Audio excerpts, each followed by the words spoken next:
favorite driller from Chicago? Big Wise, Young Money shit, man. Wick is lit, coming soon. We out here in Cali vibing, no jumper, man, you know? Go with him. That be going crazy.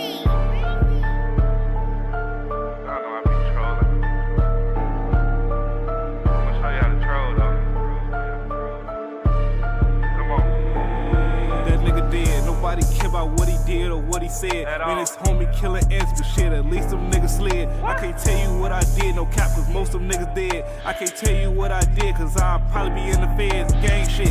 Better ask about drill wick, I change shit, change whips. Hit a few niggas up with the same blick. I just ran up 30,000 last week, ain't changed fits. When it's violence in my community, you already know they blame wick. Hey, Keno felt that fat couldn't run no more, he thought it was over.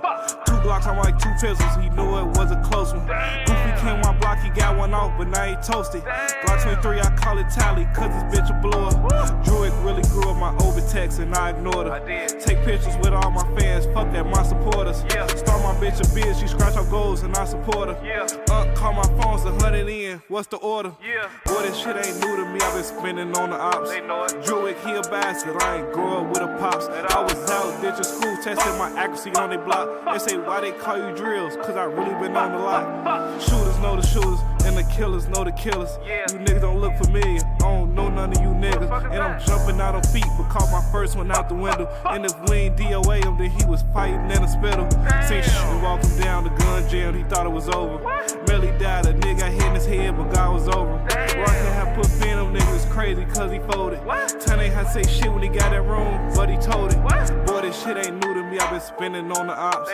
You niggas ain't kill shit, videos the only thing you drop. I'm a low-end terrorist, I really spit every block. Call me Druid Osama, I done went up on all the ops. That nigga dead, nobody care about what he did or what he said. Man, his homie killing ants, but shit, at least them niggas slid. I can't tell you what I did, no cap, cause most of them niggas dead. I can't tell you what I did, cause I'll probably be in the feds.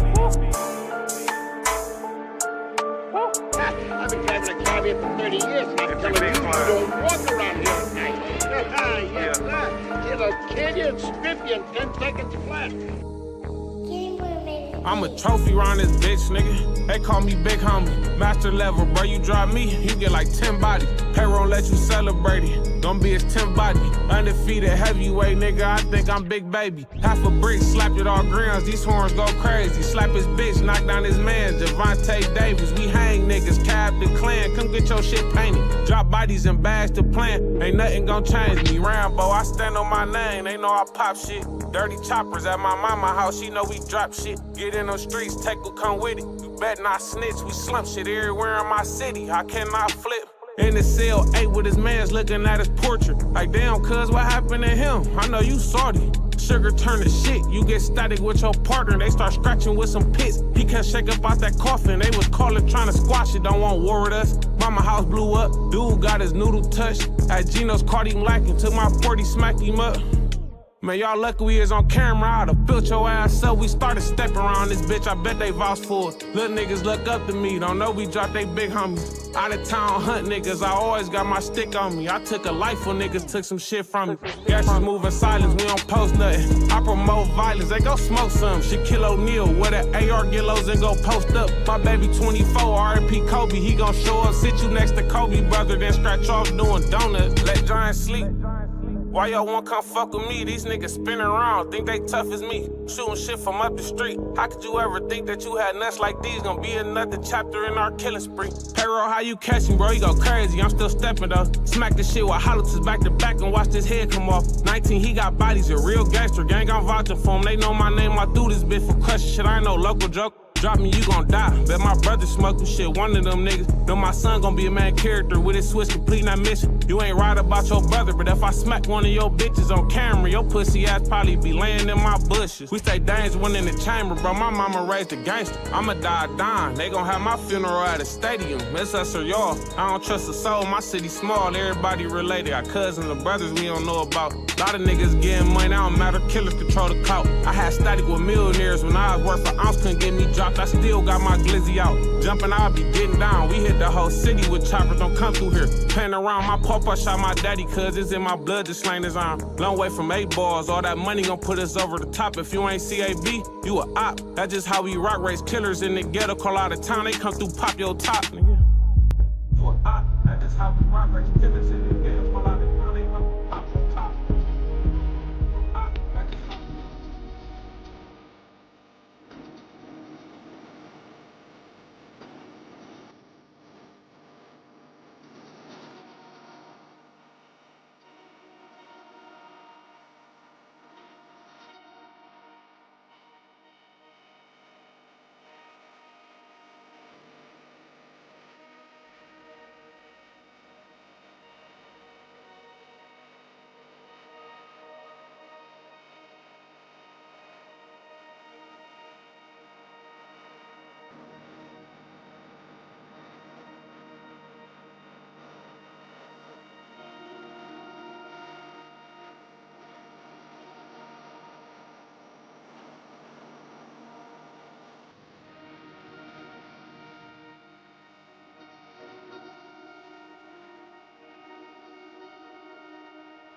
Hey man, say man, bitch. I ain't gonna lie, boy. The place speak tonight, ain't it? Hey man, shout out all the real niggas, real bitches worldwide, you dig? Shout out my nigga Armando Lopez.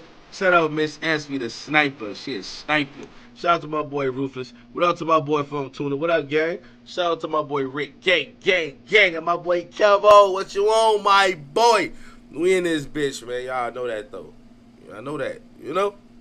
Stop playing, boy. I don't have to. You know what I'm talking about? And we gonna take it to. we gonna take it to. we gonna take it to Atlanta today. I know what y'all thinking. No, this is not no alphabet video. I hope to God it's not. I hope Twin and them ain't asking niggas where the dick's at. But this is Atlanta. So be ready for the lingo where the dicks get here, niggas speak twin, and all the other bullshit they talk about in Atlanta. Oh yeah, be on the lookout. You might see a transmission or two, just because it is Atlanta. So it is what it is. But in that being said, let's get this bitch started. On game. Hit that super chat, hit that cash up. Let's get it. Show some love if you fuck with the content that I bring. Let a nigga know. You know what I'm saying? Real niggas. First time fella, nigga. I ain't watched no first time. Bro, I ain't seen first time fella since I watched it with y'all.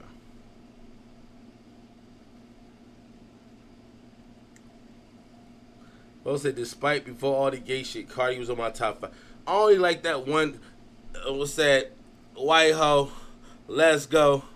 Black hoe, let's go. That was my shit. I don't even remember the name, but that song was hard. Yeah, I don't remember the name. I thought I knew it for a second, but I actually didn't know the name. I don't know it. It was a good song though. I ain't going back. Song was fire. What the fuck? That's not it. Boy, hey, you know I be just be doing shit, boy. Look at that, boy. I'm trying to tell you, boy. Boy, I kill like that with that shit, boy. I'm trying to see. Is that Love Robert? I look like Love Robert. In the modern rap culture, some cities and their rap scenes are almost synonymous with their gang culture. The most famous example, of course, being Chicago, the birthplace of drill music that single-handedly brought gangs back to the forefront of the broader rap scene since the 90s gangster rap boom. Within the Chicago rap scene, the specific gang affiliations and rivalries of the artists are as big a part of the scene as the music itself. Atlanta, on the other hand, is almost the polar opposite of Chicago in this sense, or at least it used to be. Atlanta has become known as the Black Hollywood, the capital of modern rap culture, and the birthplace of the most prevalent subgenre of rap for about 2 decades now. I'm of course talking about trap music. But while the drug dealer focused trap music would also bring some notoriety to the for 2 decades. Hey, look, no one is listening to trap music, dog. When have you ever heard we cooking them bricks, we cooking that shit, no, but that it. Hey, these niggas ain't talking to that shit, nigga. We ain't listening to Gucci Man no more. Hey, you get in my car and say turn on T.I., I'm putting you back the fuck out the car. If you say turn on that new Jeezy, I don't even know you. If you listen to Jeezy, clearly you're not my kind. See what I'm saying? We ain't doing that. Not gangs of Atlanta, this would begin in a much more generic sense. Because whoa. Music would also bring some notoriety to the gangs of Atlanta. This would begin. Do my man got on a fake Falcons jersey? That can't be. That gotta be like the hockey team. I didn't even know Atlanta had a hockey team. And Atlanta Braves hat. If this nigga ain't the biggest culture vulture on the scene, what the fuck is you wearing, blood? Like, what? In a much more generic sense. Because while it wasn't exactly a secret that the early pioneers of trap like Gucci Mane, Waka Flocka Flame, T.I., and Young Jeezy might have had street affiliations, their exact gang ties and rivalries with Young Jeezy being a street nigga is... Bro. Young Jeezy ain't... were never really a topic of much discussion in the lyrics or amongst fans. Moreover, Atlanta's street gang history is relatively short and simple compared to many of the other major rap cities of America like New York and Los Angeles. While these cities were already struggling with out-of-control gang wars and record-breaking murder rates brought by the 80s and 90s crack epidemic, Atlanta was only just beginning to experience rising tensions, with the newspapers of the time reporting how Atlanta was in the very early stages of gang evolution, with the few gangs existing still lacking any identifying symbols, colors, and other markers that the gangs in LA, NY, and Chicago were rocking. Nor did the Atlanta gangs have much organizational structure, but they were still getting their hands on serious weapons and sparking fear into the community. But still, in 1988, law enforcement estimated there only to be about 5 gangs in Atlanta, which, to be fair, likely also says something about the tendency of police at the time to downplay the risk of gangs in the city, which had so far avoided much of the mayhem that was going on in many other major cities across the US. Some reporters would accuse Atlanta officials of pretending that gangs weren't a problem in the city and sweeping things under the rug, but later that year, the local papers would report how even the feds were now beginning to look into the gangs operating in Atlanta, with one gang name in particular being repeated often, the Miami Boys, a Miami-originating drug dealing crew who were attempting to expand beyond the borders of Florida. Coming into the 90s, the feds would finally admit that the gangs were in Atlanta for good, and while they were still mostly small in scale, they were evolving fast. The newspapers began to publish more in-depth looks at these gangs, showing how they had adopted the habits and even identities and symbols of major gangs from LA and Chicago, using graffiti to mark their territory and showcasing their allegiance with LA gangs like Crips, Bloods, and Pyrus, and Chicago gang. What the fuck? But hey, ain't gonna lie, back in the old days, us the only gangs I knew about Atlanta was GD, Vice Lord. I heard Mexicans used to push that MS-13, but you didn't never see that. I only knew GDs and Vice Lords to be in Atlanta. I had Crips and Blood shit. That shit came a long way, dog. You know what I'm saying? But it's called Four Seasons because it used to be called Four Seasons, bro. They changed the Four Seasons. That name didn't change a lot. It's like Gangsta Disciple. Thomasville Projects. disciples and vice lords. However, the authorities considered these gangs to largely be wannabes who weren't actually connected with the real national blood gangs. This might have been true in the late 2000s, or it might have simply been wishful thinking, but by the mid-2010s, the newspapers would report how the national gangs had begun infiltrating Metro Atlanta at the start of the decade, and this infiltration has now arguably taken over the entire city. So when it comes to modern Atlanta, there's only one gang that arguably controls the streets of Atlanta more than any other. That's the Bloods. However, the name the Bloods at this point is simply an umbrella term that refers to numerous gang sets that may or may not get along with each other. And while the Bloods originate from Los Angeles, in Atlanta there are only a few blood sets that rep these original West Coast ties, with the Inglewood family, better known in Atlanta as the IF gang, perhaps being one of the most prominent examples. But to the contrary, the blood sets in Atlanta primarily have their roots in the East Coast, more specifically New York, where many blood gangs began forming during the 90s in the infamous Rikers Island prison, where black inmates were struggling to survive against the Hispanic inmates who at the time were much more unified and belonged to much larger and well-organized gangs. This eventually led to the formation of the so-called United Blood Nation, or UBN, which according to the authorities originally included 5 sets: the 1-8 Trey Gangsters, Money Murder, Valentine Gangster Bloods, G-Shine,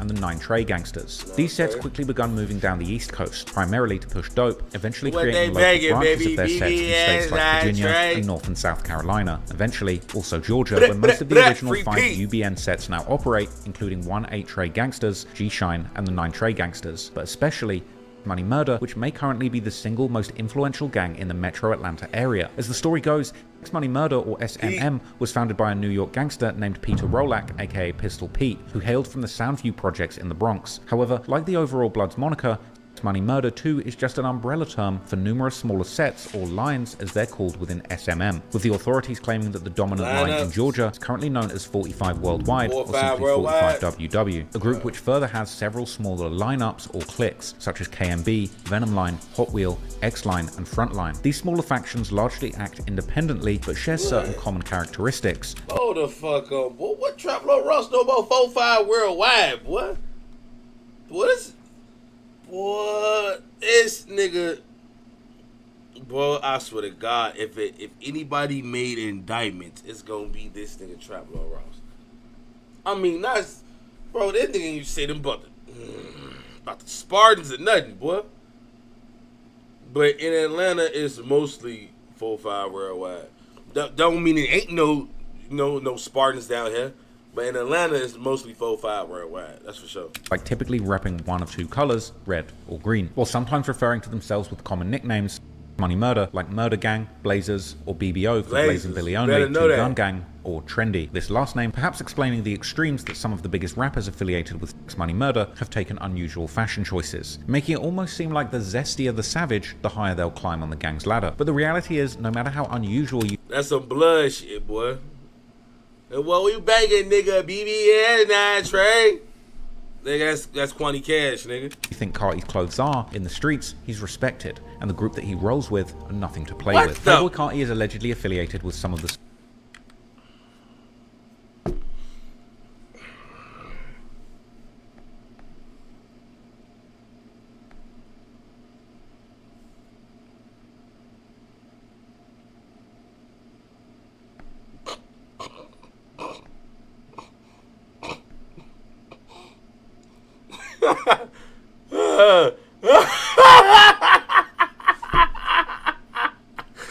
Man, you're not dressing like this, bro. Respected, and the group that he rolls with are nothing to play You're with. not Playboy Carti is allegedly affiliated like that, with some bro. of the small cliques or lineups under the Money Murder umbrella, most notably a set known as the Homicide Gang, as well as their very close ally called 800. Homicide Gang's origins are interestingly based on a record label that was also functioning as an alleged gang called DTE, or Duct Tape Entertainment. Founded around 2005 by the CEO of the label called Big Bank Black, or simply Big Bank, real name Rashad Halsey Sr., together with the rapper Alley Boy. This was following the arrest of Alley Boy and Big Bank for pistol and drug charges, which saw Alley Boy going to jail and Big Bank getting probation. Founded while Alley Boy was still in prison, they would start pushing Duct Tape following his release in October 2005. But I had just got out of prison, and we were pushing the Duct Tape.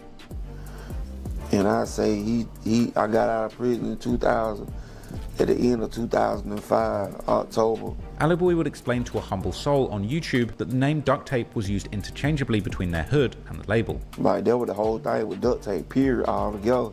Like, we were looking at it as a label, but we still was just looking at it like, but this our hood, this our, you know what I mean? So when you say duct tape, we were down there saying our hood. You know what I'm saying? DTE hailed from East Atlanta. You gotta remember, G, Carti, he like an East Side nigga. Well, he ride out with the East Side niggas. He be with them niggas in Keller Road. You know what I'm saying? He be with 5L. aka Zone 6, more specifically a neighborhood called Edgewood, one of the many neighborhoods around downtown Atlanta that's experienced recent gentrification. Besides Alley Boy, perhaps the most notable artist on the label was the late rapper. See, that's how you know he don't know nothing. See, he talking about Edgewood Avenue. He's talking about Edgewood Avenue. That's downtown Atlanta. That's where all the clubs at. That's where he do the open night, the open mic shit, the hoes. That's what Georgia Tech shit. Where you are, if you out there, you mingling, looking for bitches and shit, Edgewood Avenue is where you go. That's not Edgewood the area. Edgewood the area is hella gentrified. That's over there with Little Mexico and shit, boy. White girls running with they fucking Yorkies and shit, jogging, Starbucks and shit. This is not Little Mexico no more. But this picture looks like Edgewood. This Mason Avenue for sure. Experienced recent gentrification. Besides Alley Boy, perhaps the most notable artist on the label was the late rapper Trouble, and the label has been connected with contemporary rappers like Future and 21 Savage. These associations likely at least partly being due to their shared affiliation with the Money Murder, with both Future's Free Bands gang, aka FBG, and 21's Slaughter gang having confirmed ties, and having many members that rep this set of the Bloods. Sometime during the mid-2010s, some of the younger kids connected to DTE began repping the Homicide gang. Originally also going by EH, or Extortion Homicide, during the mid-2010s, some of the earliest Homicide-affiliated rappers, like the rapper formerly known as Homicide Doody, later known as Problem Child 5, would perform under the Duct Tape Entertainment, being apparently hand-picked by Big Bank himself. Also, the 800 set, also known as 800 BBS, or 800 block back street, which literally hails from around the 800 block of Smith Street in the Pittsburgh neighborhood. This was an area where many of the Homicide members grew up, and the neighborhood has been affiliated with Duct Tape Entertainment. Hold on, boy. We got a reaction came through, boy. Bright and early. Damn, baby. My shit jumping. Yeah, you did. Quick, too. But you back on track. You back on track, baby girl. Let me see, man. Let's get right, shorty. I know I just seen it pop up. There we go. Shout out to my nigga Isaiah, gang. You already know what's going on. First super chat cash app, gang. You already know it, you know. And this is Benji Blue Bills. All right, that name sound mighty crippish, don't it? Yeah, definitely name sound like crippin'.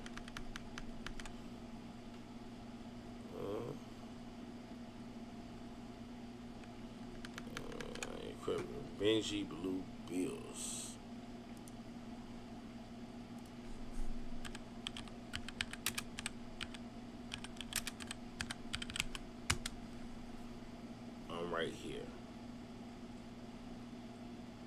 I'm right here. Look at the Benji. I had smoke at me street. Everybody thought they knew him, but bitch, he ain't even me. Yeah, look at the Benji. I had smoke at me street. Oh, this shit up. Yeah, I was looking at Benji.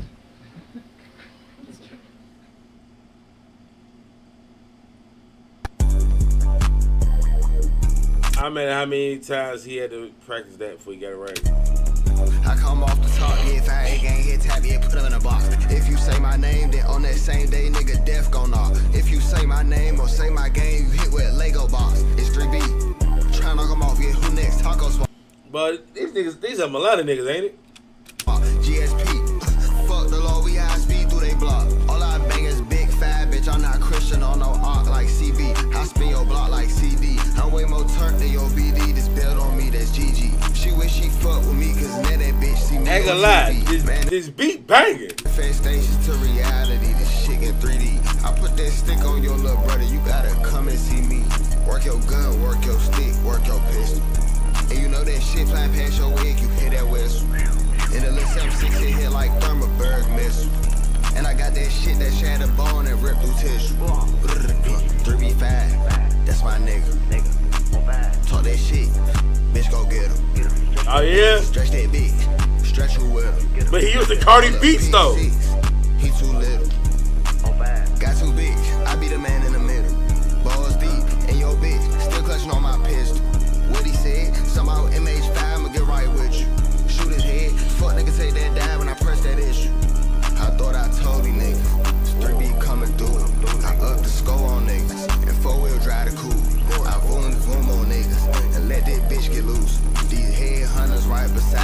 going crazy.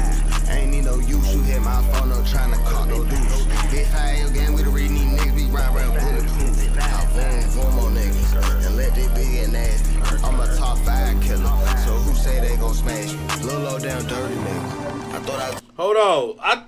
Hold on. He thought, so he not 5L? I'm thinking he's nigga 5L.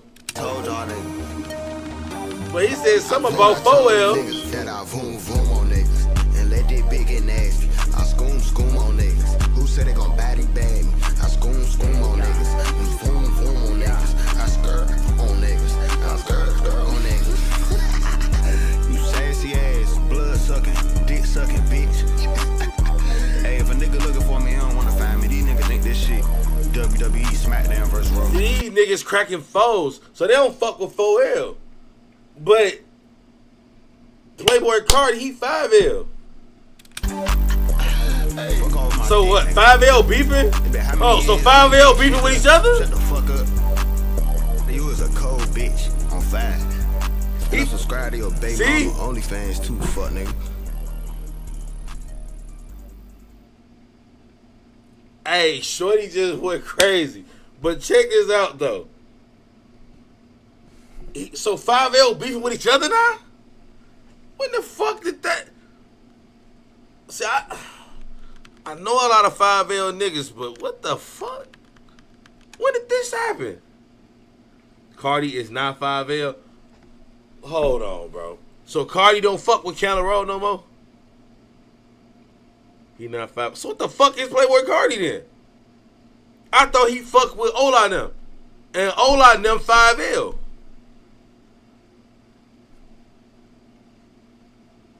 And 4L, yes, they beefing. But Carti, okay. Alright. Alright. Let me see, I don't even want to talk the street shit, bro. You know what I'm saying? Cause I don't want to say what I be knowing. You know what I'm saying? I don't like to talk, I don't like to get in niggas' business, you know what I'm saying? But I know for a fact Ola and tour with Carti. Well, that makes sense. I thought they was fucking around together. I thought it was all cool. That show you I don't be in nigga business. Cause I know Ola a henchman. Homicide, probably used to be cool. Yeah, Homicide and 5 definitely used to be cool. I know, I don't even want to talk, but I know one of the real killers from Homicide. You see what I'm saying? And he from Edgewood. And that's my boy. I ain't even gonna say his name, but Shorty up them hats. And that's my boy. Now, that's my boy. You know what I'm saying? Free my Shorty. Like, you know? That's my dog. Free Shorty though. I don't even want to mention his name, just know he that. That boy got money on his head like a mountain, boy. But Shorty, that's my dog. For a long time, with a house there even formally showcasing art This on the back street and DTE. And Big Bank would mention how he was pushing artists from this set in his. Hey, bro, this on the back street. Well, y'all don't know. This in Pittsburgh, right? This is Zone 3. This is the crib that we was at when I let Baby Joe from BBG to be with Young Boy. I let him see my ARP for his video shoot. They shot the video right there. Like, you know what I'm saying? I let him see my gun for the video shoot. That's when I met Lil Tyler now. You know what I'm saying? I fuck with Lil Tyler now. Shout out Baby Joe. You know what I'm saying? Art repping both 800 and DTE. And Big Bank would mention how he was pushing artists from this set in his interviews. Yeah, I got a whole crew. I'm still, bringing the next generation of this duct tape thing. I got. I don't even want to call their names out, but it's a whole new crew coming. A whole 800 Backstreet. We coming hard, like. DTE was also close with other older sets from the Edgewood area, such as a set called The Runts, who were even included in the FBI's National Gang Threat Assessment in 2011. The name Runts is of course familiar to many fans of modern Atlanta rap due to I ain't gonna lie, RP the Red Stove. You know what I'm saying? If you know, you know. RP the Red Stove. On my mama. to the rapper Ola Run, who's in fact part of the younger generation of the Runts. He actually used to rep DTE as well all the way back in 2010. Now, the younger generation of the Runts goes by the name Henchman, with their other notable rappers being guys like Benji Bluebills, Woo the Savage, and 24 Left Eye, who's become a target of some pretty controversial rumors. thought he got fat, bro. In recent times, What? henchmen are notorious in Left Eye Atlanta used for to be being skinny perhaps as the most hell. hated gang in the city, with little to no allies and many enemies. But regardless, Henchmen and Homicide Gang were seemingly close in the beginning, although they've had certain organizational differences. For example, Homicide Gang appears to be under the dominant Money Murder line in Georgia, the 45 worldwide, whereas the Henchmen are under a different line called G20 or B20. Spartans. There are also other Okay. blood gang alliances in Atlanta. I thought somebody had to be G20 Spartans. Let me know I ain't tripping. With Homicide Gang being affiliated with the so-called 4L Alliance, which includes sets like Slaughter Gang, 1504 aka PDE, He's and that Young nigga Brew Benji 4L, from while the DC. Henchmen rep another moniker You called know all 5L. these Atlanta When the niggas National ain't Blood from Gangs Atlanta. first begun operating in the Atlanta region, there were relatively high levels of Are you unity coming, between these Bleed? different factions. But while the gang membership has risen in the state of Georgia heavily, particularly during the past years, the gangs have also... And that's crazy because I had to stop that to say this. Now this make even more sense because most G20 Spartans and 4-5 worldwide is beefing with each other. They all sex, money, murder, but them lineups is beefing heavy. Shit, what you doing? Them lineups beefing heavy.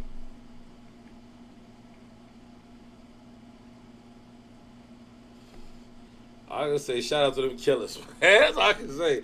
Shout out to become them increasingly killers, splintered, man. with a confusing mix of small cliques and increasingly complex alliances and rivalries characterizing the current landscape. For reasons that we'll get into more later, a breakdown would also take place between the Homicide Gang and the Henchmen during the late 2010s. According to the Georgia law enforcement, the breakdown has also taken place amongst the higher-up factions of Money Murder that these two sets are a part of, with the dominant 45 worldwide line that Homicide Gang is a part of allegedly stating that the G20 line of the Henchmen is not recognized in the state, likely related to the breakdown. And I ain't gonna lie, a lot of niggas do say G20s is dubbed out in Atlanta, Georgia. When it come to Atlanta, Georgia, niggas say that's on fire. On fire. He's talking like the white boy.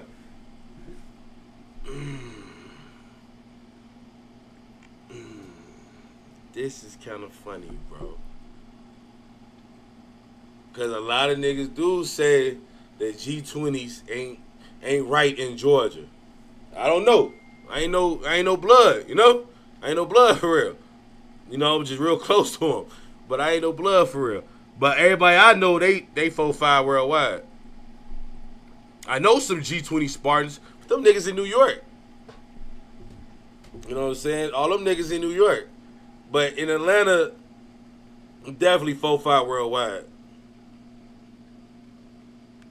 He said, why did you just say on fire? They say on stone. They say on fire. And between these On two fire. sets, Homicide Gang would seemingly stop It's being alright. active in the Edgewood area, instead moving down completely to the hood of the 800 set in the Pittsburgh neighborhood in Zone 3. Ever since Atlanta got rid of all of their large public housing projects, the gangs in Atlanta have also become less tied to one specific place, and instead, members of a single gang set can have presence in many different locations all over the metro Atlanta area, with law enforcement claiming that Homicide Gang actually has presence from East Atlanta and DeKalb County all the way to Clayton County. The same document reveals that the police have been investigating the Homicide Gang since the beginning of 2022, and it would also label Ola Runt as the most prominent member of the Henchmen, while perhaps somewhat surprisingly labeling Playboy Carti as one of the most prominent members of the Homicide Gang too. This might come as a surprise to some fans who only knew Carti for his baby voice raps and questionable fits, but in the eyes of law enforcement, Carti is a questionable fits is crazy.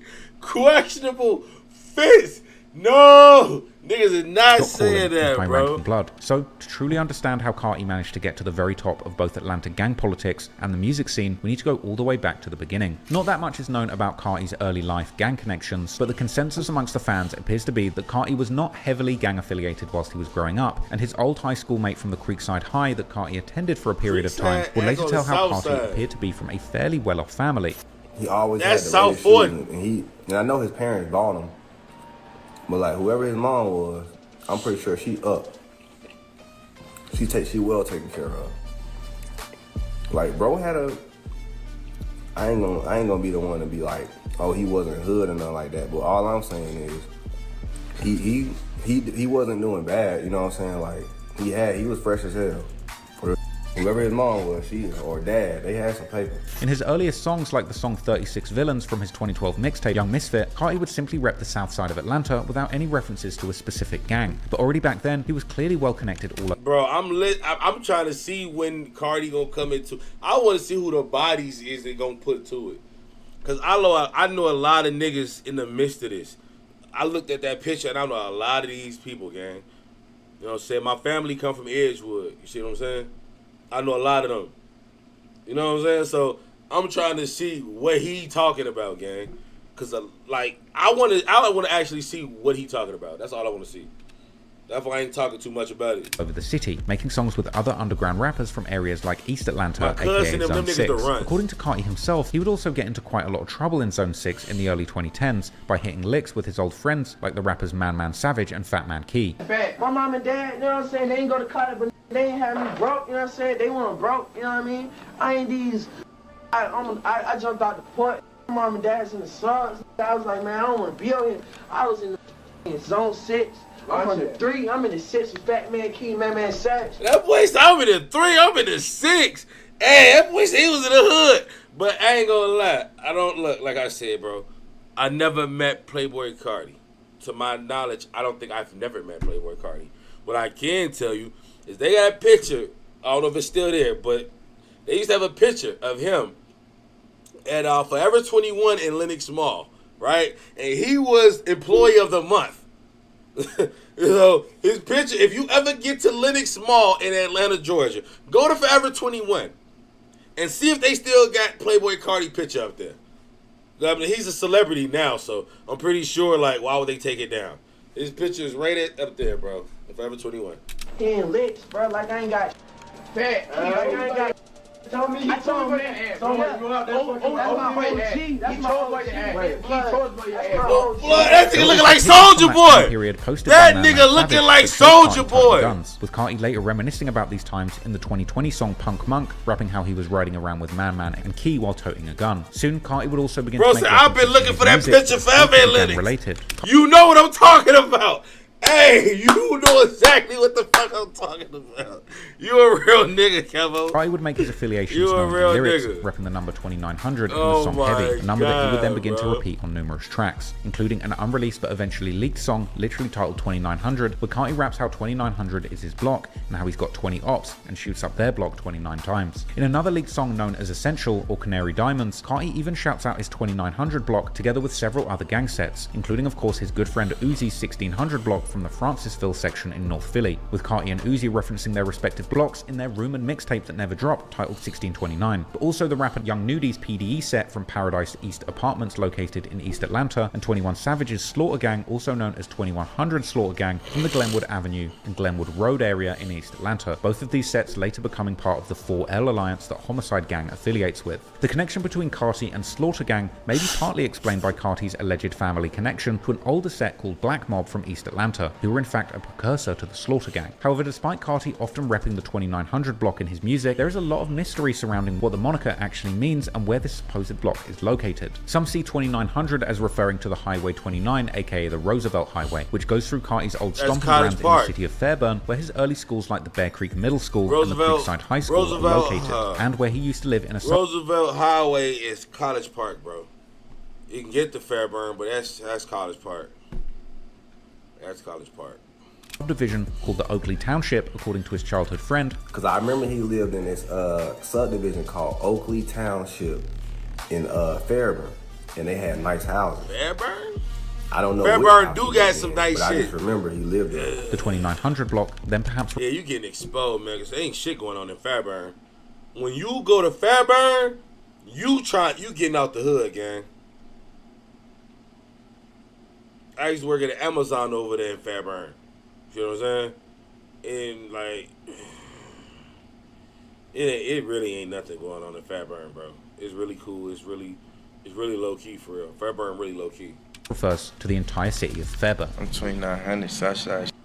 Well, okay, so explain 2900. What that exactly means. That and, Adam? Where it came from. Boom. So you know what I'm saying. From the South Side, you know what I'm saying.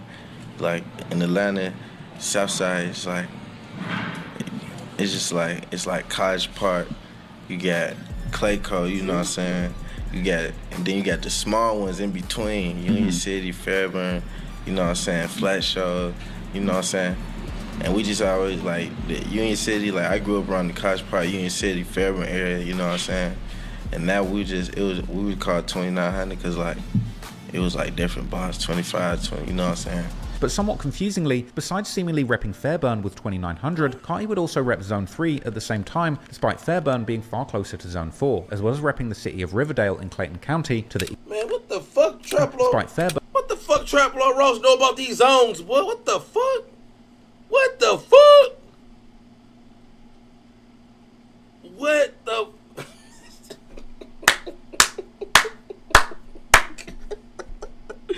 Man, get the fuck out of here. Geographically, you don't know the city of Atlanta, bro. That don't even make sense. You said Fairburn being closer to Zone 4 is crazy, bro.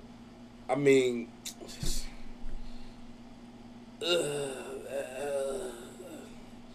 you gotta know what you know, G, but just you know, I don't know. I don't even know how to break it down, G. But what Traplo Ross made no sense, gang. Fairburn being far closer to Zone 4, as well as repping the city of Riverdale in Clayton County to the east of Fairburn, where he, according to himself, lived for a long period of time growing up. From Atlanta, Georgia. And yo, before this rap, man, I was trying to stay out of trouble, ducking 12, you know? Same bro. From South Atlanta, Riverdale, man, really is not too much. Riverdale? It's more like a place you just gotta get out of. Carti has seemingly also been affiliated with at least one set from Riverdale, known as RSG, or Rich Slime Gang, who rep the East Coast Blood set 5'9 Brims, and are also known in the Atlanta rap scene due to rappers like Slimacito. The main takeaway here perhaps being that Carti 5'9 Brims ain't East Coast, nigga. That's San Diego based, nigga. has always been moving around and making gang connections all over Metro Atlanta. However, when it comes to the 2900 in particular, which Carti repped the most throughout his career, there are also... They say he went to Creekside. And Creekside is on the other side, outside of college, like right outside College Park. I'm not saying he didn't go to Riverdale, but he went to Creekside. He should have. Well, you gotta be damn near in Atlanta or College Park to go to Banneker. I'm like, why you didn't go to Banneker then? That's where all the gangsters at. So old social. My mama, she used to stay, you know what I'm saying? Well, she thought I was gonna move down to Atlanta in high school, but I didn't. I was supposed to go to Banneker. Did I ever go to Banneker? No, because I never moved down here, nigga. You know what I'm saying? But I was supposed to go to Banneker, but I never went to Banneker. You know what I'm saying? My mama, she used to live on flat shows out there in Riverdale. I mean, not Riverdale, in Union City. But when she first moved here, she moved to Pittsburgh. So I know my way around this bitch too. You know what I'm saying? But I never went to high school out here. My sister, she went to high school with Thug though.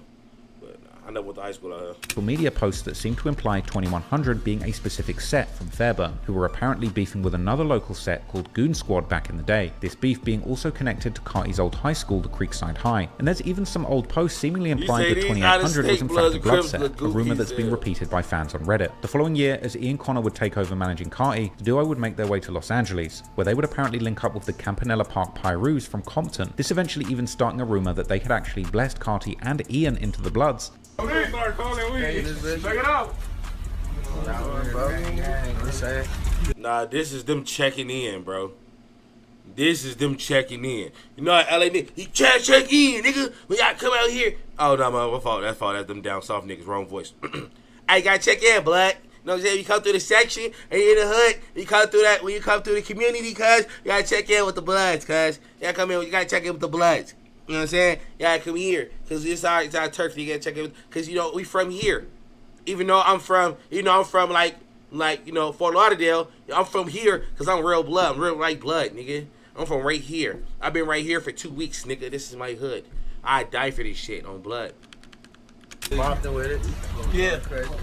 And it was around this time that Carti actually begun repping the Bloods in his music on a much more regular basis. He would even start making references to specific Atlanta Blood factions, like in the 2016 song Pressure with Rich the Kid, where he then raps that he's with Slime, this perhaps being a reference to the Riverdale-based Rich Slime Gang, or Young Thug's YSL, aka Young Slime Life, going from Cleveland Avenue in Zone 3. Yet Carti would also make sure to shout out his Crip homies, showing that once again he was extremely well connected with different gangs and hoods all over America. There was even a short period of time when Carti was seemingly heavily affiliated with the late Chicago rapper Fredo Santana's Front Street 061 set whilst hanging out with him in LA. However, in one of his most well-known songs, the 2017 Lil Uzi Vert cover that from his first mixtape, Carti makes clear that while he's affiliated with certain gangs like the Compton Pyros, he's denied being a gangbanger himself. After Carti would move to New York to chase his rap dream, eventually signing with the ASAP crew, he would also make some gang-related connections there too, like meeting the rapper Jim Jones from the legendary rap collective Bro, time the fuck out, bro. Hey, look, I don't know Playboy Carti from a can of paint, because I'm not a painter. I just paint niggas. That's so true, but still sounded kind of gay. But I ain't gonna fix that because it's true. But I'm gonna tell you this, right? Playboy Carti, the nigga, if he hang with you, he gonna claim your shit. And I know so many niggas like this, gang. Bro, they come and hang in the hood for one day and they try to shake up the shit. They taking pictures, tagging us, putting the block on there. And then they go to another nigga hood and they do the same somewhere else.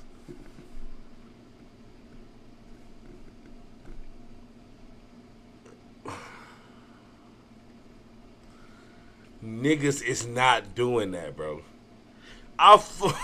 Niggas is not doing that, bro. Are you serious?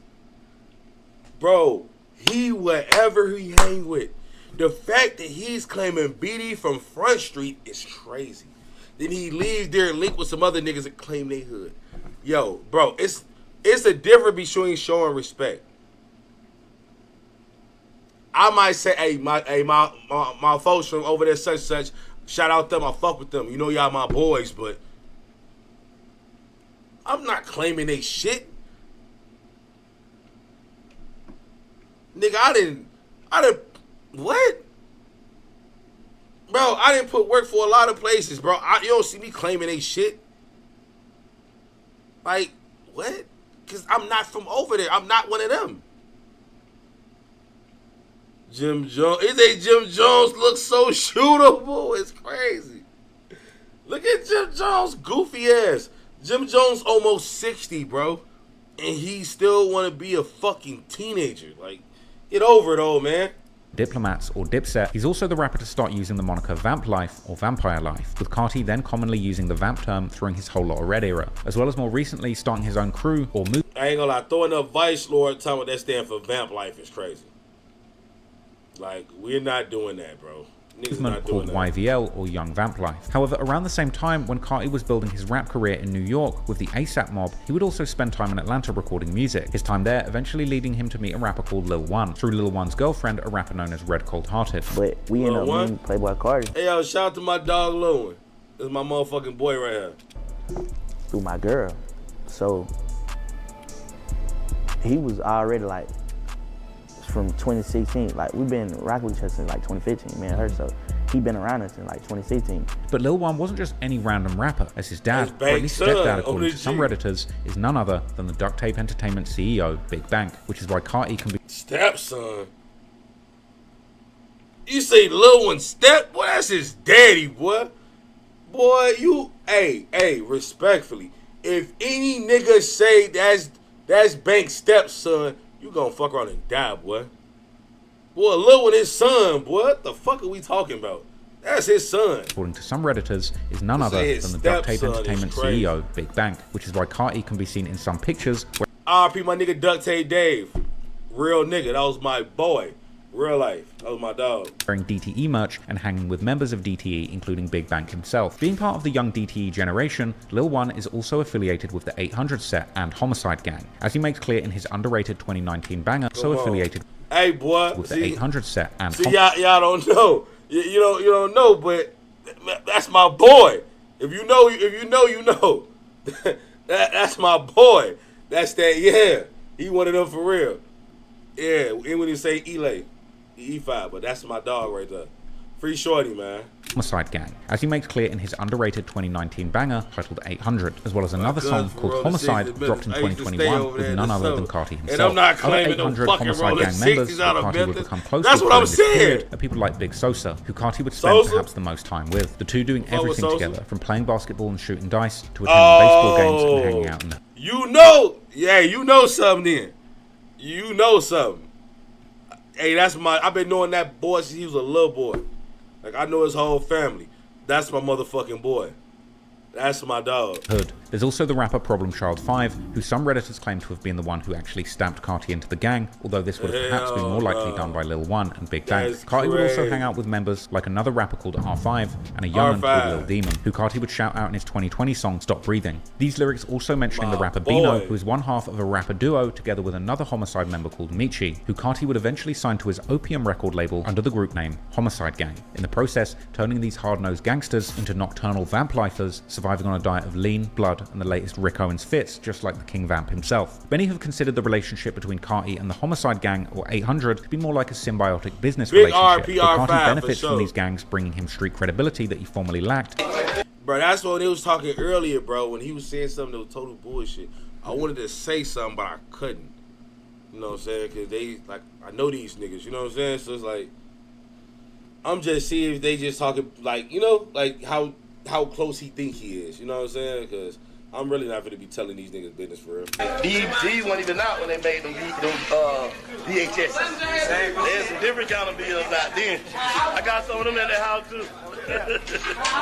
Meanwhile, the Homicide Gang and 800 obviously benefit greatly from all the attention Carti can bring to their numerous rappers. Not to mention guys like Michi and Bino getting officially signed to Carti's Opium label and no doubt getting a bag for themselves. However, others seem to think that Carti is basically getting friendly extorted by these gangs who use him for clout while supposedly giving him protection, but arguably not having any real love for him as a person. But whatever the truth is, becoming part of a notorious gang in Atlanta does not come without its own hardships, and in recent years, Carti has certainly become familiar with the dark side of the streets. As mentioned, Homicide 800 used to be close with the Henchman Gang, and there's numerous photos and videos showing their members together, with Henchman members like Ola Runt making appearances in the music videos for rappers like Lil 1. While in the August 2019 music video for Ola Runt's early hit song Feel Like Goo Wop, he can be seen together with... And that's funny, because I didn't even know they call him Problem Child. We just call him his name. Like, you know, he got a nickname, but we call him his name. Like, you know what I'm saying? I didn't even know he Problem Child. That's his rap name? Okay. I didn't even know that. That's funny. Big Bang and Lil 1, while actually supporting an 800 shirt himself. Really, Ola was seemingly cool with Carti himself around this time too, shouting him out on his social media. During a November 2019 Hood Rich radio interview, Big Bang would even shout out Ola as the #1 up-and-coming rapper to look out for in Atlanta. Some of the rappers, maybe outside of your crew in Atlanta that you would want the world to pay attention to that you think might be next to represent the city? Most definitely Ola Runt. He got my neighborhood. Going hard, yep. Ola, he going nuts right now. However, soon after, things between Ola and Big Bang would deteriorate quickly, with rumours later circulating that this possibly had something to do with Ola refusing to sign with Bank's DTE label, as during early 2020, it looked like Ola was in fact trying to sign to Gucci Mane's 1017 Records, receiving an iced out chain from... See, boy, it's a lot behind a lot of this shit, but that's like old shit. That shit ain't got nothing to do with rap, though. Mr. Zone 6 himself. I was just thinking, man. I gotta put it on. Whatever the real reason, Ola would then attack Big Bang on social media, even posting the clip of Banks shouting him out on the radio, while accusing him of being two-faced and actually hating and lying on him behind the scenes. Big Bang would reply in the comments saying that they never tried to sign Ola, and that they instead tried to help him to get signed by numerous people without expecting anything in return, before dissing both Ola and his father. Big Bang was clearly in his feelings, posting also a long message on his own social media once... I was just gonna say, that go back to Big Jury, that go back to his daddy. You know what I'm saying? I only spoke on it because he just said something about it, like, you know? So, yeah, that go back to Big Jury. Ain't got nothing, you know? Ain't got nothing to do with no rap. Again, dissing both Ola and his dad. Meanwhile, Ola would do far more than just type on social media, dropping a scathing diss track in April 2020 titled Mob Father, Big Bang's nickname in Atlanta being the Godfather. But he would diss both Big Bang personally, as well as sets like the Homicide Gang, claiming that Bank got ran out of Zone 6 and had to move to 800's hood in Zone 3, and the Homicide Gang was scared of the henchmen behind the scenes. Bank and Lil 1 would react to the song seeming unbothered, while clowning Ola back.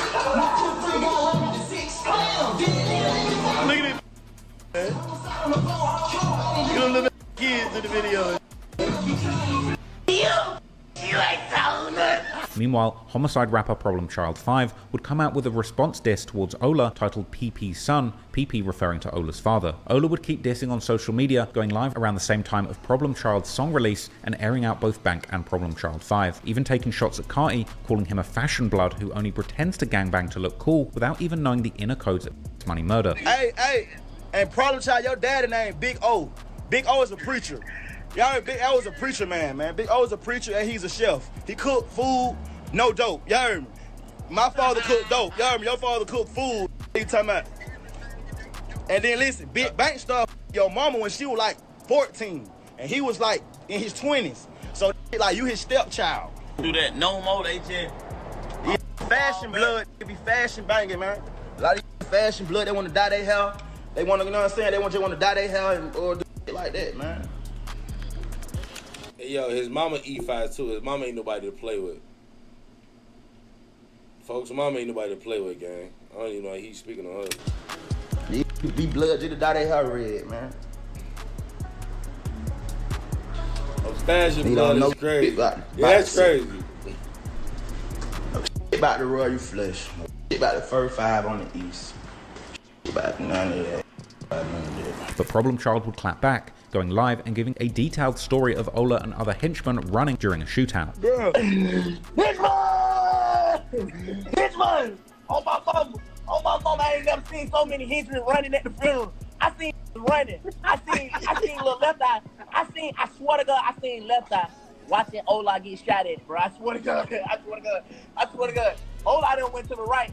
Left eye went to the left. I said, oh, hell no. Well, I'm following my brother. Hey. I'm following my dog. Hey. Huh? That's my left eye to my, he ain't see that. He was looking to the right. He was looking to the right. But while the beef was getting heated, Ola had some completely other problems to deal with, as he would get arrested at the famous Lenox Mall in Atlanta, with somebody filming the arrest while Ola would speak to the camera, calling Big Bank a snitch. Man, Big Bank, you the police too, man. Make sure you pull that, man. Tell you about Big Bank a rat, man. All these niggas telling on me, man. All y'all rats, man. Keep my name out your mouth, man. All y'all rats. And Ola's problems with law enforcement wouldn't end there, because already the following month in June... Hey, look, I got one thing to say. He got that falcon throat. Who's that? He got that hawk throat. Oh my God. He got that hawk throat.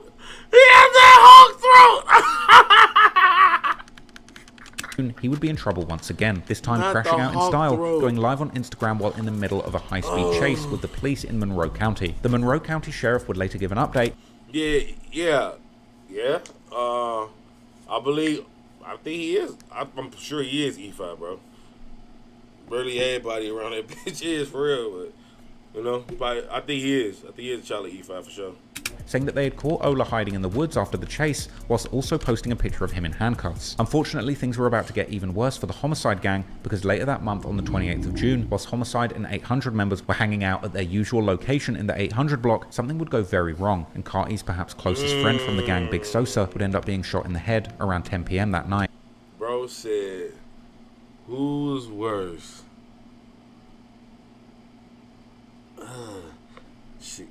Chief Keef Beatties or Young Thug Bloods? To say that, it's not really Young Thug Bloods. You're going to have to say it's more of a Lil Wayne Bloods. But I think...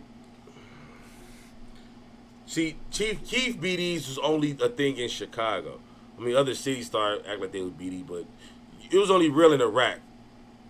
But Lil Wayne Bloods, that shit was everywhere. Everybody was picking up red bandanas, bro. Came to any blood set. So I gotta say Lil Wayne Bloods is way more crazy. He would later pass away in the hospital, and Sosa's death would be a major shock for his set, with R.I.P. rapper Sosa. R5 even putting out a project titled Everything my for mama. Sosa. And Sosa's death would of course affect Carti, who would change his Twitter name to R.I.P. Sosa, and would later give a heartfelt tribute to him during his 2021 Lollapalooza. Folks say if Lowski run into Carti finna claim Kill Award. set, whilst also telling the audience that he was living a double life, and that when he wasn't rocking out shows as a rap superstar, he was, quote, in the streets for real. You know, I lost my brother recently. His name was Sosa, and I really loved him so much, and y'all just, you know what I'm saying, we could talk about this another day. I just gotta understand, like, I mean, you know what I'm saying, I got 2 different lives, and when I'm not being King Pimp and not this other, I'm in the streets for real. So let's do it. This speech leading to the performance of the song Die for Guy, where Carti raps how he's ready to die for his friend. R.I.P. Sosa. For real, for real. Later, in an interview with the Marvin magazine, Carti would explain how the latest song, Stop Breathing, is actually another side of him that he... That's crazy. I know all these niggas, but I never met... There's no way I've never seen Playboy Carti in life before. Because I knew Sosa. So I know Sosa, big brother, know his people, like... That's crazy. Doesn't even want his fans to see, seemingly implying that the song's aggressive message, where Carti screamed how all he's been able to think about after the death of Sosa is homicide, is too raw a look into his mind, which was seemingly being haunted by thoughts of violence and revenge. Lil Wan would reveal during his October 2024 interview with Dirty Glove Bastard Media how the song Homicide by him and Carti was another tribute for Sosa. It's like, all this going on, Sosa past, he called me like, bro, we gotta do one for Sosa. You know what I'm saying? Like, we got to. Problem Child, who would claim to have been at the scene shortly before the incident that claimed Sosa's life, would also write a heartfelt message to him, saying how he was blaming himself for what happened for leaving Sosa on the scene without him. It's still not clear what exactly happened that led up to Sosa's death in his home turf, but there have been some wild rumours, some of them actually blaming Problem Child for allegedly backdooring Sosa and getting him killed. These rumours would get further amped up when Problem Child would first get booked in September 2020 for numerous very serious charges, before getting released in June 2021 and then getting booked again in September, this time having an insane rap sheet that listed 4 felony murders, with one of these murder charges... I ain't gonna lie, free my shorty, boy. That's all I can say. Free my shorty. That boy, I ain't gonna lie, son. Folks, his name come behind a lot of shit. Niggas like to put folks' name in a lot of shit. You know what I'm saying? You know what I'm saying? But you see all his lecades he got on him for a reason. You know, when you get special readings and shit, bro, it'll make you like you have to get a certain lecade to go with that, being E5. So he had a crazy reading, and whatever reading he had, they had to bless multiple different lecades for him. So that's why his neck's so full of that, like, you know what I'm saying? So whatever came back in the reading, and he had to get those lecades as well. In the murder of Sosa, according to some Reddit sleuths. However, others have pointed out that the offence date for all of his crimes is listed as the 1st of October 2019, which would obviously rule out Sosa being one of the victims, although it seems equally unlikely that he in fact committed 4 murders during one day. But hey, boy, I'm in I know a dude that know I know every fucking body, bro. And I've been in Atlanta, like, I don't just be sitting in the fucking house. I have a life, and I've been here for a while. I've been shot down here. I've been to jail down here. I did all types of shit down here. Like, I ain't just wake up and be in Atlanta. I've been out here a nice while, and I know everybody around this motherfucker that I need to know. You know what I'm saying? And anybody that need to know me, they know me. You know what I'm saying? So that's just what it is. Whatever happened, the henchmen were rejoicing Sosa's death like they had been the ones sliding, and they would go on a dissing rampage, with rappers like 24 Left Eye and Ola Runt leading the charge and dropping numerous lyrics referencing the murder of Sosa and claiming to be smoking him. But unfortunately for Ola Runt, he wouldn't be rejoicing for too long, because in late 2020, he was snatched up by the FBI as part of their infamous Operation Phoenix, which targeted some of the worst violent offenders in the city, the same operation famously leading to the arrest of none other than Lil Woody, the infamous informant from the YSL Rico trial. As a result of this arrest, Ola would be out the streets for some time, but meanwhile, Carti was preparing to drop his second studio album, Whole Lotta Red, which he had been teasing and promising at this point for literally years. But this album would turn out to be nothing like Carti's previous work that he had become known for, like the self-titled mixtape and the debut album Die Lit, where he would mostly rap about girls, designer clothes, and drugs on top of chill and floaty beats by producers like Pierre Bourne. This album would for the first time reveal to the world the real Carti, who was seemingly deeper in Atlanta gang politics than anyone could have possibly imagined. That nigga looks crazy as hell. After Carti's 2018 album Die Lit went down as one of the most glazed trap albums in rap history, fans... Glazed? Bro, why is Trap Lord Ross on this tonight? Who he feeling like, gang? Got on their knees and pleaded for Carti to drop again. After Carti dropped 2 projects back-to-back in 2017 and 2018, many people thought he would be coming back in 2019, but they forgot. This is a man who loves to tease albums and never drop them. Despite making 2 classics, Carti would indulge in a legendary game of cat and mouse with his fans, edging them on for an excruciating 859 days, characterized by over 2 years of cryptic tweets, leaked snippets, and mostly silence from Carti. This would turn posts on Carti's subreddit from fan posts into group therapy sessions. The hype all began in July 2018, just 2 months after Die Lit dropped, when Carti teased a snippet called Cancun, and in it, he rubbed cash on his bare stomach whilst rapping "My Stummy Hurt," which would become an instant meme. By August, Carti finally gave his next project a name, Whole Lotta Red, this title being a nod to his blood ties and love of crimson-drenched lean. But Carti being Carti, dangled the album like a carrot, teasing unreleased tracks at shows and then vanishing again. Rumors would swirl, and based on those close to him, the album was due in 2019. The next month in April, a legendary song called Pissy Pamper, aka Kid Cudi, a collab with Young Nudie, would leak online. This one was a banger, mainly due to the hypnotic beat with an infectious sample and Carti's mesmerizing baby voice that he used on the track. Fans were desperate for this song, and an unofficial upload posted by a random person on Spotify would actually shoot to #1 on the viral charts. Ultimately though, the success of the leak may have destroyed chances of the song releasing officially, leading many to believe that Carti was forced to make numerous changes to his Whole Lotta Red album due to his intended songs circulating early. By late June, chaos erupted when 5 unreleased Playboy Carti tracks would mysteriously surface on his official Apple Music account, one being the already released Green and Purple with Travis Scott, and another a collab with Chicago's G Herbo. Carti rushed to Instagram claiming that he'd been hacked, the caption saying, "I hate leaks, leave me alone." By this time, the leaks must have been getting under Carti's skin, with him even stopping the music at one performance and asking the crowd how they even knew one of his unreleased songs.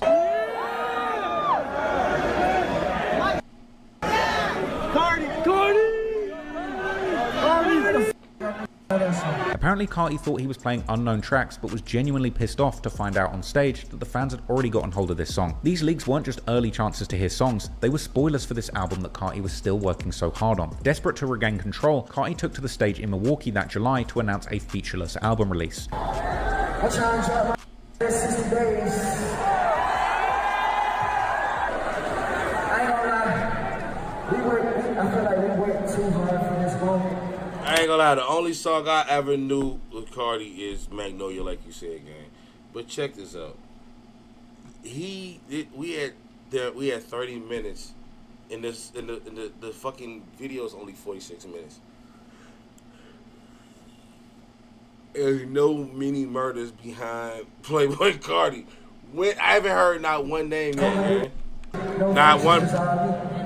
Fans marked calendars for a release date in the next 60 days. However, by September, the leaks had multiplied and patience evaporated, with fans pleading for Carti drop before this whole album leaks. In October, Carti reignited hope with cryptic Instagram posts, fit pics of him in red pants, and a caption reading, "Him, heart, red incoming." A caption that some fans would interpret as Carti announcing the drop of his album in less than 3 days, followed by less than 48 hours, locked in. But instead of the album, fans just got a photo of Carti in purple devil horns captioned, "I just made 10 vibes." The 48 hours apparently referring to a marathon recording session, not a release, and the reaction was brutal. Fans dubbed the album Whole Lotta Cap and took to Twitter to vent their disappointment. And as October came and went, Carti didn't drop music, letting fans down once again. Moving into 2020, Carti resurfaced in headlines for darker reasons after he was arrested on drug and gun charges in Clayton County, Georgia, an incident that Blackie Speaks reported on, explaining that Carti was apparently found with 12 bags of smoke, 3 guns, Xanax, codeine, and oxycodone. Playboy Carti was riding around in his Lambo and then got pulled over by the cops for having an expired tag. The cops decided to search the car and found a couple things. Now, they found 3 guns, 12 bags of marijuana, Xanax, codeine, and oxy pills. With the photos released by the news showcasing the guns and drugs that they were driving around with in a Lambo sporting an expired license plate. Carti and close friend and associate Jaylon Tucker were arrested and taken to Clayton County Jail. Carti walked free with minor charges, while Tucker, also later known as Opium Baby, shouldered felony counts, with the general understanding online being that Jaylon Tucker actually took these charges on Carti's behalf. He would spend some time in jail taking a plea deal and later posting an IG story of an iced out Rolex and boasting to have just whooped the DEA in court and gotten out of jail. And seemingly as a reward for his loyalty, he's now currently listed as the co-founder and a creative at Carti's Opium Records. Anyway, a few weeks after Carti's arrest and release, a social media post shifted attention from his arrest. It was an image of Carti in a dark room, while the parental advisory sticker confused many into thinking that this was indeed an album cover. But instead, Carti broke his almost 2-year official solo release silence with a new song called Meh. Considered an evolution to his high-pitched baby voice flow, with Complex calling the song barely understandable from a lyrical perspective. However, Meh performed well and debuted at number 35 on the charts. But the real news for fans was Carti cryptically tweeting Monday,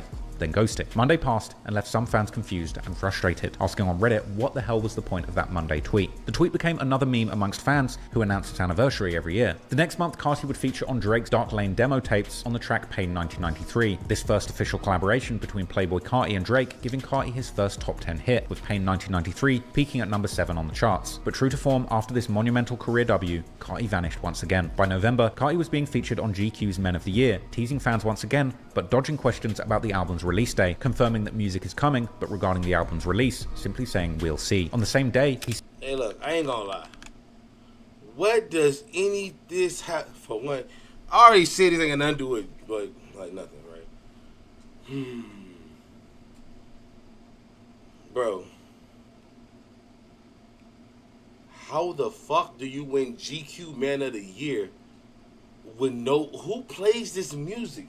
Like only the alternative kids? This is what the goth kids listen to?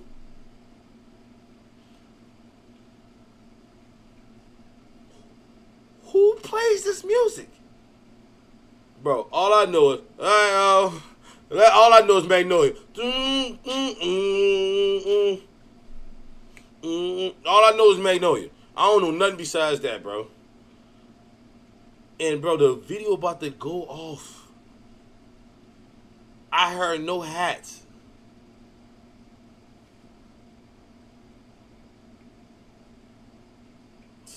This shit fucking my head all the way up, bro. Sent fans into a frenzy with an Instagram post with the simple caption, "Album turned in." Then in December, DJ Academics would leak the final release date, saying that he had to sell his soul to the Illuminati to get this information, but Playboy Carti would be dropping on Christmas. But I had to damn near sell my soul for this information. The Illuminati owns a part of me because I got this info. Facts. I ain't gonna lie, bro.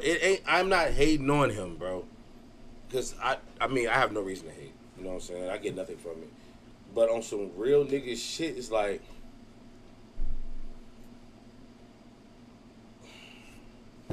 oh, I lied, and I know another song with him and Lotto.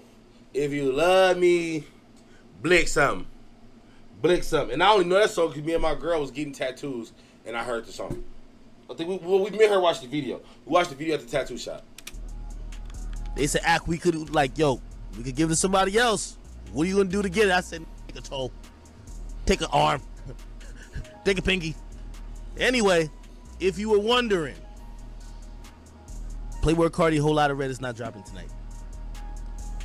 Playboy Carti, Whole Lotta Red, from what I've been told, and I know this is 100% accurate. Not 99.9, 100%. Playboy Carti, Whole Lotta Red will be dropping on Christmas Day. And to his credit, Academics was dead right. 859 days after Die Lit released, on December the 25th, 2020, fans could find... And you're not lying. He ain't got nothing to do with that shit. Even if he did pick a side, he ain't got nothing to do with that shit. Breathe as Whole Lotta Red actually dropped, debuting at #1 on the US Billboard 200 with a whopping 100,000 units sold in its first week. This became Carti's first US #1 album debut, along with a slew of other individual songs that hit the charts too, and the album received mostly positive reviews. I, however, at the time, not truly understanding the genius behind Carti's punk trap movement, listened to the album once and decided to make a video absolutely trashing it. Ross, what are you doing? I'm just checking out that new Playboy Carti album. It's trash. A video which ironically wound... Bro, he never liked the Playboy Carti. Now I see why he dissing him like this, but come on. What are you doing? I'm just checking out that new Playboy Carti album. It's trash. A video which ironically wound up being critically panned and becoming the most disliked video of my career, a mark of great shame. But people, I eventually saw sense and took that video down and actually gave Whole Lotta Red another chance. I listened to it several times during a... Whoa, hold on now. Is this supposed to be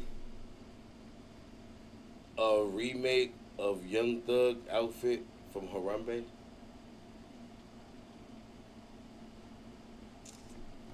Very long trip, and at that point I finally got it. I could understand the sonic genius behind Carti's music, the punk rock trap mashup that... Oh my god, after he got dragged and tarred and feathered on the internet, Now you want to suck the dick of Playboy Carti. Created a truly unique experience. At the time, I was looking for lyricism, a real story, and good songwriting. I was looking in the wrong place, because Carti's music doesn't provide any of those things. It's all about the vibes, the aura, the repeatability, and the energy that these songs give you when you throw them on. It took me a few years to wake up to Carti's genius, but at the time, most other people with a little sense could see the greatness for what it was. Whole Lotta Red went on to be included in many year-end lists, but interestingly, the project also included more than anthems to mosh to. In fact, anyone listening and following the politics of the Atlanta streets could see that this was Carti's most lyrically deep album yet. At the time, many of these lyrics completely went over my head because I didn't know the extent of Carti's street ties, and I'd assumed his fashionable artistic persona didn't hit any form of street credentials. But how wrong I was. Because from the jump, Carti draws lines in the cement. Rockstar Made opens up with a venomous warning to rivals shouting out Homicide Gang and their hood shouting out Backstreet. On track 3, Stop Breathing, the most infamous song of the album, the entire song is an ode to Carti's gang members, as well as a brutal diss track aimed at then incarcerated ATL rapper Ola Runt and his henchman gang. Carti grieves his fallen friend and Homicide member Big Sosa, vowing revenge, and he then name drops jailed allies like Lil Tip, Migo Bliff, and members of the Homicide gang, saying that he was outside sliding on the henchman. He would also shout out his blood affiliations and his affiliation with the Fives, before dropping a shocking lyric that he had apparently had Ola Runt stabbed in prison, allegedly by Migo Bliff. On track 4, called Bino, Carti doubles down. The song named after his alleged triggerman, the track is a red flag rallying cry, letting his ops know that they're upping the score. He would also shout out Homicide member Bino, saying that Bino is known for going crazy. Even track 15, Punk Monk, would reference the times that Carti was riding around with a gun looking to rob people with Key and Man Man Savage, whilst hinting at betrayal from his own shooter Lil TJ. On the track On That Time, no metaphors, no wordplay, Carti straight up swears on his son's life that he will leave his rivals in the ground. So to the suburban kids rocking out to Whole Lotta Red, it was rage music. But if you were from the streets of Atlanta, it was a coded map of bodies, betrayal, and block politics. Carti was now doing to drill music what he had done to trap music. Bro, I have, nothing, bro. He said he's not saying nothing, bro. In the first punk rock inspired gangster rap album that brought rage to the drill era. This was music that you could mosh to or slide to, and it had never been done before. And now this would become yet a new lane of innovation that Carti could use to drive his sound forward and continue evolving as an artist. But if fans wanted to hear more of it soon, they would be sorely disappointed, because if you thought the Whole Lotta Red rollout was a tease, just wait till you get a load of music. This nigga is a Playboy Carti. This nigga is a fucking... Bro, this had nothing to do with murders. This is him helping Playboy Carti get his buzz going for his fucking next album.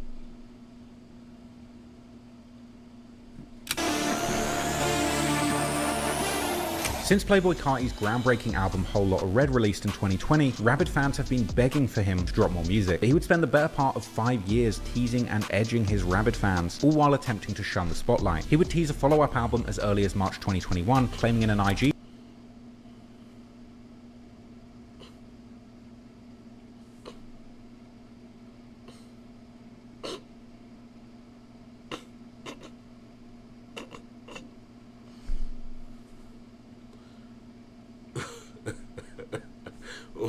Why did he dress like this? Why did he look like this, bro? Post, we not done. That post was followed by radio silence for about 2 months until Carti popped out once again, making a rare guest appearance, appearing on the highly anticipated lead single on Trippie Redd's 5th studio album, Trip at Night, with their song Miss the Rage. The music video was released 3 weeks later, and fans were stunned that Trippie was able to get Carti out his house for once. A couple months later, Carti would reveal that the next album he was dropping would be titled Narcissist, and suggested that it would be coming as soon as September the 13th, 2021. It did not drop. The day that Carti announced Narcissist would actually end up being a dark day for him, as his friend, fellow Homicide affiliate, the rapper R5, would pass away. R5's cause of death wouldn't immediately be released, but Problem Child would soon post an incredibly emotional message that R5 had apparently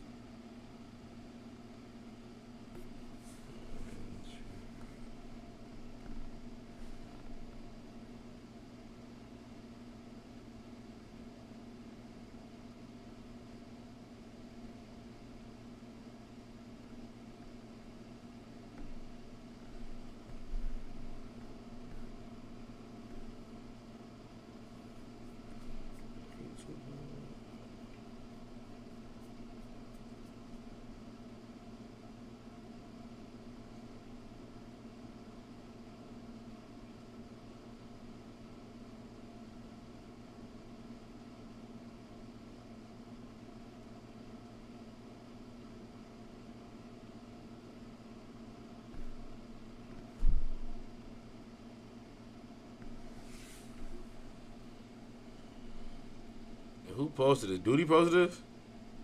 I ain't gonna see. I ain't want to say. That's what we call Problem Child. His name is Duty. You know what I'm saying? That's crazy.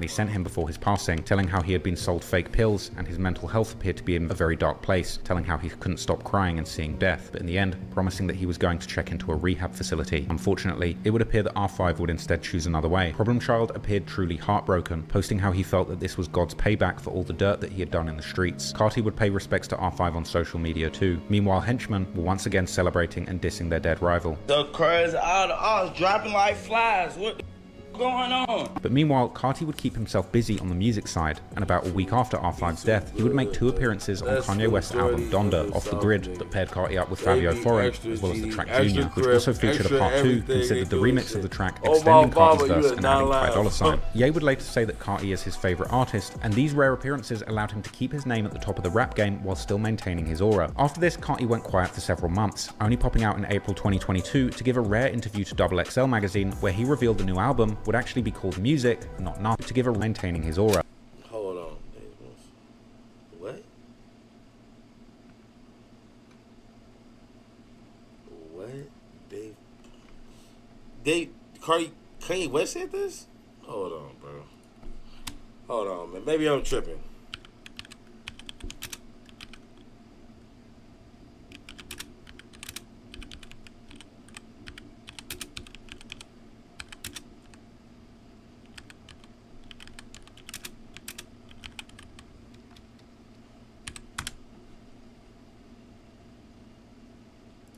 Oh, I gotta tell you another thing that Carti said to me on the phone, nigga. This nigga told me he was at the chateau with a gun, nigga.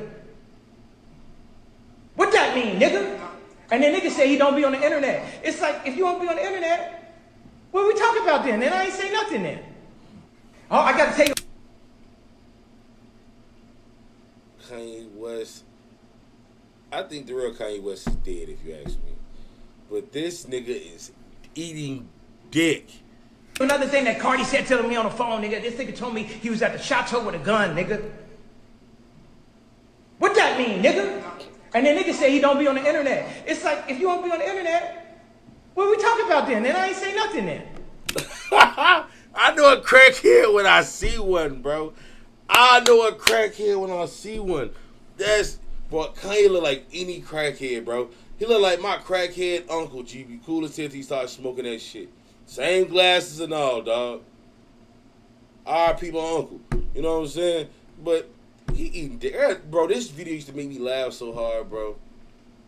Maybe because they got it extra zoomed in, bro. But let me see if I can find one that's not so zoomed in. Oh, I gotta tell you another thing that Carti said to me on the phone, nigga. This nigga told me he was at the chateau. Oh, I gotta tell you another thing that Carti said to me on the phone, nigga. This nigga told me he was at the chateau with a gun, nigga. What that mean, nigga? And then nigga say he don't be on the internet. It's like, if you don't be on the internet, what we talk about then? Oh, I gotta tell you. Bro, I ain't gonna lie. Kanye is a dick eater, bro. You a bitch. Ooh, Kanye West a bitch. That's why you hang with Ruger, goofy ass niggas like him.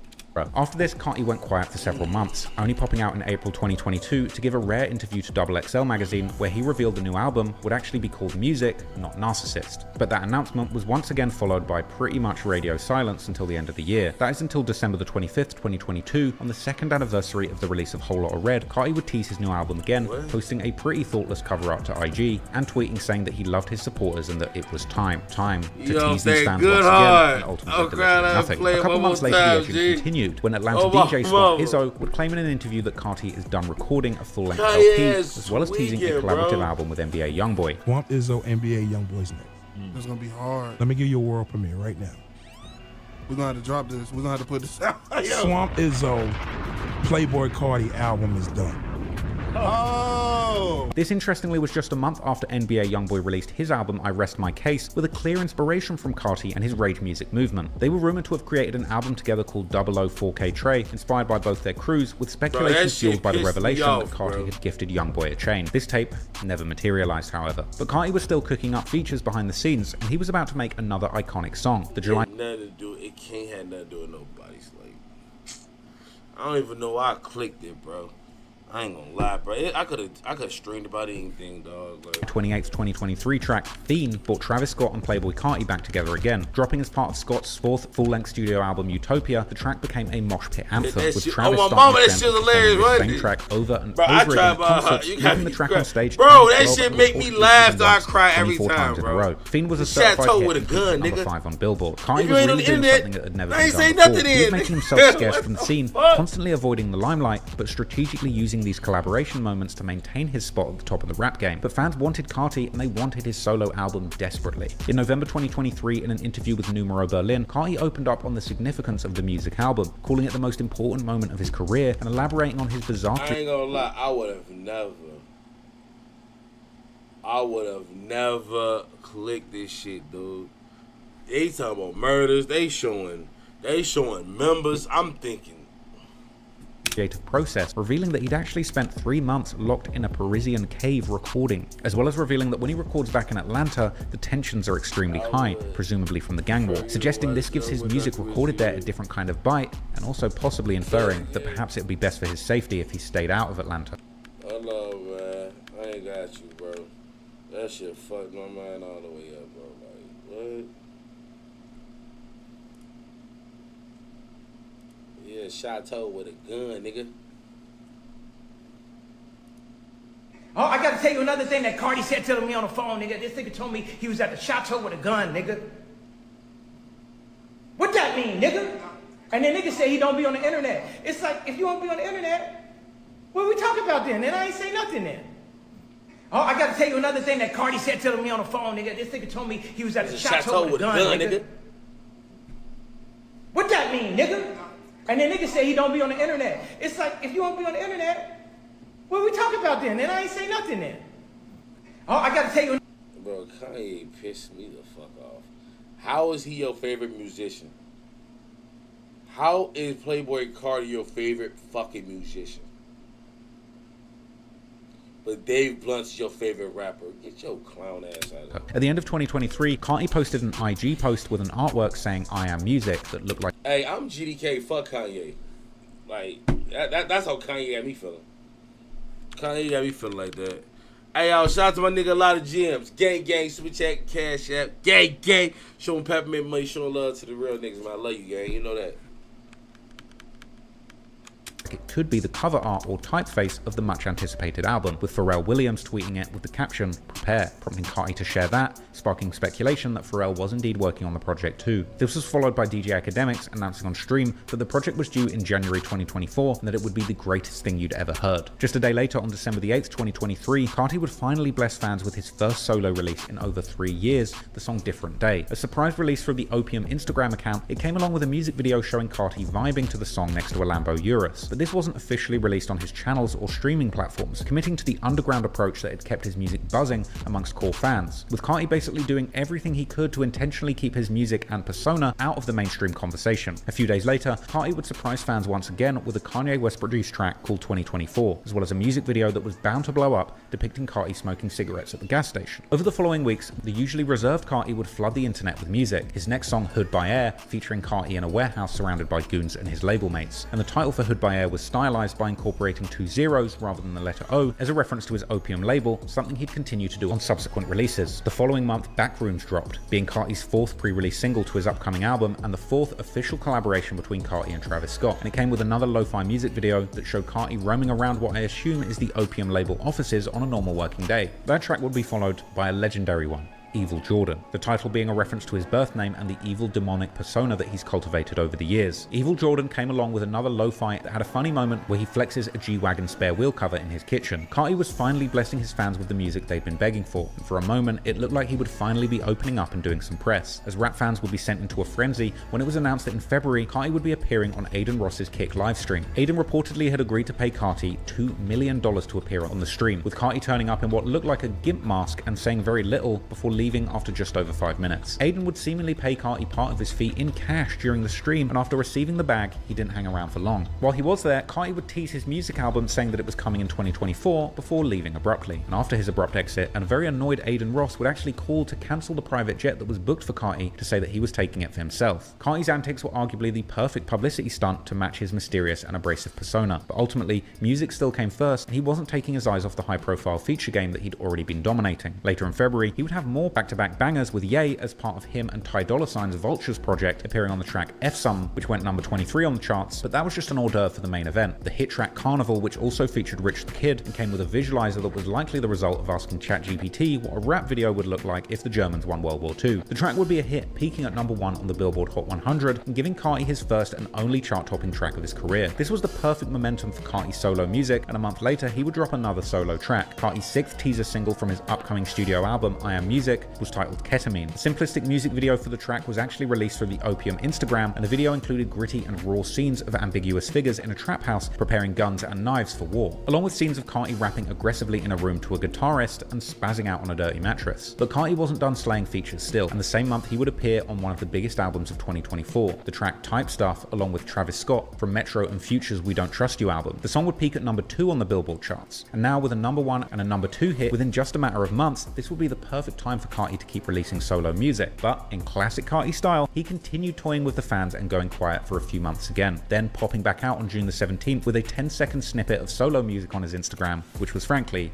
awful. But after that, Carti seemed to crawl back into his cave for a couple more months, eventually re-emerging on September the 13th, 2024 with the track All Red, his first solo release on actual streaming platforms since his second studio album Whole Lotta Red. Keep in mind, all the solo tracks that he had released during this period had been on IG or YouTube without true commercial releases on all platforms. The cover had a reference to Carti's gang ties saying I stay with the fives, and the lyrics would see Carti seemingly making more subtle references to gang violence and the war in his city, referencing being dressed in all red, staying with his fives, and people getting shot and killed, and saying that he was wearing a balaclava and shooting people before he got rich, as well as talking about getting the drop on his ops and sending shooters there in stolen cars immediately. All Red came with an official visualizer that further teased the I Am Music album, showing the logo that he had shared earlier frequently. All Red ended up hitting number 15 on the Billboard Hot 100, actually becoming his highest charting solo song of his career, and he would take this opportunity to tease the album's release date again, confirming on Instagram that the album was coming and available for pre-order, as well as dropping merch, as well as a digital album pre-order that claimed that the album would be available in 2025. Fans were eagerly anticipating the album, and despite all the delays and letdowns, it looked like it was truly coming. 2 months later, on November the 21st, 2024, Playboy Carti releases a new track with the caption "Play This" through his Finsta account, which featured a floaty auto-tune vibe, the complete opposite of All Red. This song didn't get an official release, however, but soon fans would be delighted with a massive cache of new music, when the following month, Rolling Carti performs at Rolling Loud's 10th anniversary festival, previewing 5 new songs expected to be on his upcoming album, I Am Music. This included completely new songs Drugs Got Me Numb, Cocaine Knows, Walk, and Lie. These new tracks were great news for Carti fans, but perhaps slightly disappointing to those who believed that he would be unveiling and performing the full new album. But a couple months later in February, fans were thrown a lifeline as Spotify-funded billboards began popping up all over America, announcing that music is coming. And shout out to Spotify, who gave me a billboard in London that very same weekend. Go enjoy my videos on Spotify if you aren't there already.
Yeah, bro. I ain't gonna lie, that shit was boring as shit, bro. That shit was boring as shit, bro. I ain't gonna lie. Y'all got some reacting to, cause that shit was boring as hell, bro. That shit was boring as hell, bro. How did I just go to sleep like that? It's crazy. Well, Cheryl, Chicago police tell me the squatter law is new and they're working out the kinks to make sure they're abiding by everyone's legal rights. Now, one property owner thought she could finally have the squatters removed from her home. But today she learned it's not that simple. I'm helpless now. I put all of Is this Venezuelans? No. my faith in the new law. Mary Welch has owned a condo unit in this Chatham building for more than a decade. She's been renovating the unit, hoping to rent or sell it. But last month, she says she discovered a stranger living there. I could do a hood. I can react to a hood vlog tonight if we get reactions for that. You know, like if a nigga, you know. But I'll go do a hood vlog today possibly. But then we end up doing this, bro, and I ain't gonna lie, that really pissed me off, gang. I knocked a few minutes, then all of a sudden the door opened and a woman with a gun pointing at me You said little appeared. And hey, man. I'm old because I go to sleep when I'm bored, gang. Well, I'm old. and began screaming that she was going to shoot if I didn't leave because I had no authority to be on the premises. She says the person inside claimed that her mother signed a lease and they had a right to be there. I said, you couldn't possibly have a lease because I am the owner. Welch says CPD came out, but she didn't have her deed on her, so she left, went and got it, and called police again. She says ultimately police informed her there was nothing they could do. That's when she learned about a new squatter law going into effect in the new year. I Googled. I Googled the news, I researched, and I encountered your TV's interview segment. We've been covering Illinois' squatting problem for years, but the new law, which went into effect on January 1st, aims to address that. They're saying they've been there for months. We were there today as police, State Rep LaShawn Ford, and Alderman Michelle Harris arrived at the property trying to help. After hours of investigating and speaking with the person inside, police told us they were not able to get her and the dogs out of the property because they had been living there before the new law went into effect. Police also told me they're still working through how to implement this new law. State Representative Ford says he'll be addressing this in Springfield. Talking to Chicago PD and the aldermen, we know that there's work that needs to be done to improve this law. Today is an example of us having to do more with law enforcement. Why is it squatting rights? If that's not your shit, that's not your shit, blood. Like, what? To educate them on what the intent of the law is. It's a painful reality for Welch, who says she just wants her property back. I am angry beyond words that despite the new law, it is not going to remove my squatters today. The Chicago Police Department says it does not carry out evictions. CPD. I ain't gonna lie, I be just drifting off. I be having so much shit going on in my head, folks. I just be like, I be gone. Because I wasn't even tired. I was fully charged. I'm not even tired now. But I be having to go places, you know? It's more spiritual. But, I be doing that shit a lot. He says it does enforce criminal trespass to property when officers can verify and establish whether an individual is legally trespassing. But Welch says she showed officers her deed today and they still couldn't get the people out. Now, I did speak with the woman who was living inside. She says she is not a squatter. She says she has a lease. I asked her to send me a copy of that lease and she hung up the phone on me. Back to you.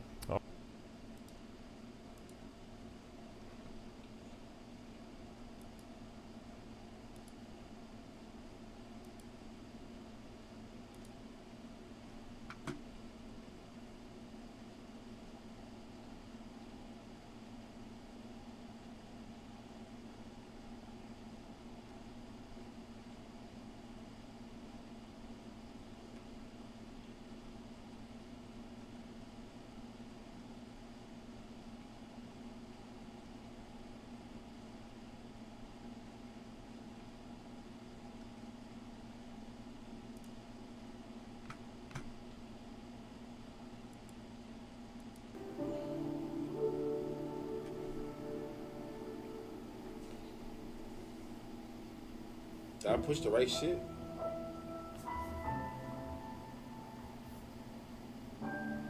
I don't give a fuck about no kid. I'm gonna tell you right now, I don't give a fuck about no kids, and I don't give a fuck about me returning. They actually look at it, boy. They look at it, boy. Back. That's what I was finna do to wardrobe. Come on, bro. Hey, look, what I was finna do to Sam Wilson, boy, they would have tried to cancel me. I was gonna fuck that thing. On me, I was.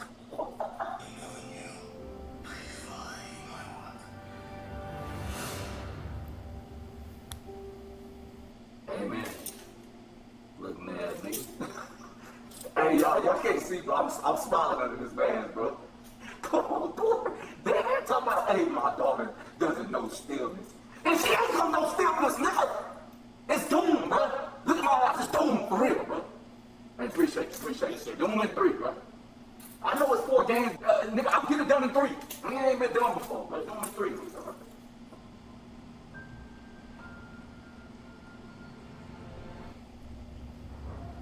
Hey, Doom, you missing the new trailer? I don't give a fuck about them old ass niggas, man. Cyclops at the end, though. Oh, my mama. Nigga with the old ass niggas. Oh, no.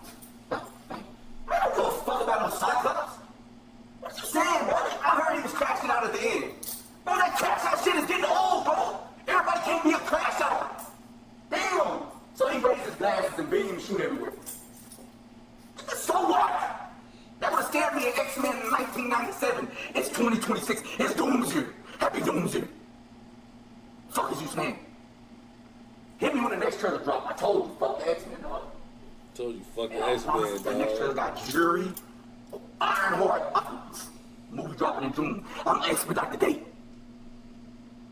Don't play with me. This nigga's stupid, bro. Get your last few months in with your families, nigga. Big Devon Doom 3. Fuck. 3. What it was.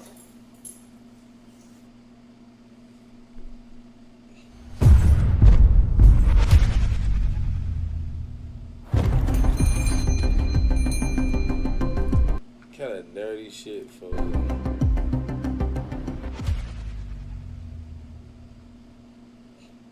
Lelouch. Blade. I thought you'd never ask.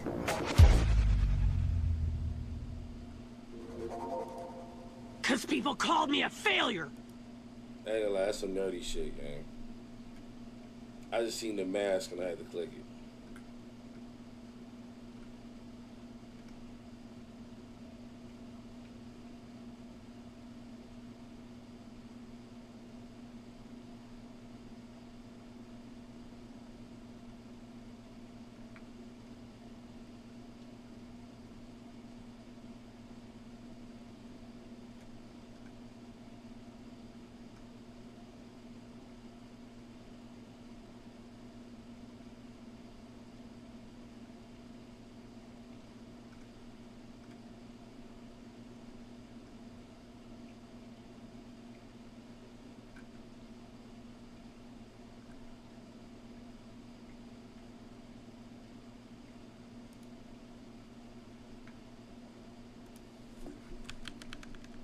Before San Andreas came out, Rockstar Games was already successful. They weren't struggling at all. Their games were selling well, but the company was growing in a steady, predictable way, which could have caused a decline in sales if they continued using this story format. But what's funny is that Rockstar never even went looking for help. Instead, everything started when a legendary Crip from California picked up a GTA box, called the number on the back, and pitched his ideas. Then Rockstar ended up being interested. DJ Pooh is the man to thank for helping shape what GTA would eventually become. But his journey wasn't easy. His past includes Crip on Crip beef, West Coast versus East Coast shootings, and a major role in the early foundations of hip-hop. This is the story of the Crip who saved Rockstar Games. DJ Pooh was born in 1966 in Inglewood, California, but raised in the city of Hawthorne, a city known for its friendly community, often being referred to as the city of good neighbors. Though this wasn't always the case. At one point, Hawthorne was a sundown town, where non-white people were not allowed to live or stay overnight due to the local laws, which could have ended in them being locked up, or way worse. Sundown towns like Hawthorne were common from the late 1800s all the way to the mid 1900s. And although the exact timing of Hawthorne's specific policies isn't always clear in the historical records, this would set the foundation between the white people and the black people of Hawthorne. And even though DJ Pooh didn't experience this firsthand, this would shape the culture that he grew up in. But just 20 minutes away, LA was dealing with police gang units in the 1960s and 1970s, which pushed local gangs like the Baby Avenues, Godfathers, and the Apple Hats to come together and form larger gangs like the Bloods and the Crips. But out of the two, the Crips were the more dominant gang during DJ Pooh's early life. The Crips were co-led by Tookie Williams, who headed the West Side Crips, and Raymond Washington, who led the East Side Crips, which were two people that you did not want to make mad. It's the funny part. It's only one picture of Raymond Washington ever used. Was Raymond Washington actually a person? Besides, I think he was a government official. Washington, who led the East Side Crips, which were two people that you did not want to make mad because these boys got busy, which is how they gained influence on the streets of LA, ending up in every neighborhood, alleyway, and corner of LA, eventually even landing in surrounding cities, including the city of Hawthorne. One of these gangs being the Watergate Crips, formerly known as the Smacks, a black American street gang located on the west side of Hawthorne in Orange County. Their neighborhood was near Imperial Highway between Crenshaw Boulevard and Van Ness Boulevard. But due to the highway construction, their neighborhood was reduced to make room for the city's expansion. Now this neighborhood was originally ran by white families, but as black families moved in, the white families would flee, leaving this community to the poor black families, which led to the formation of the Watergate Crips, taking their name from the 1970 Watergate scandal. The Watergate Crips are affiliated with the Rolling 100 Crips Alliance, which includes gangs in LA County and Hawthorne. Their cliques are 100. Yo, Watergate defunct. They don't even exist anymore, gang. 116th Street, 117th Street, and 119th Street, with Casimir Avenue running through the heart of their neighborhood. But the Watergate Crips will not be the only Crips in Hawthorne. They will have several other Crip gangs throughout the area, with who they will share a close affiliation with. But like every gang, they will have their share of rivals, which will be the Hawthorne Pyrus, the Denver Lane Bloods, and all bumped in Pyrus sets. And since Hawthorne neighbors Inglewood, they will also have a feud with the Crenshaw Mafia Bloods, the Avenue Pyrus. Defunct. If that's what they call it, defunct.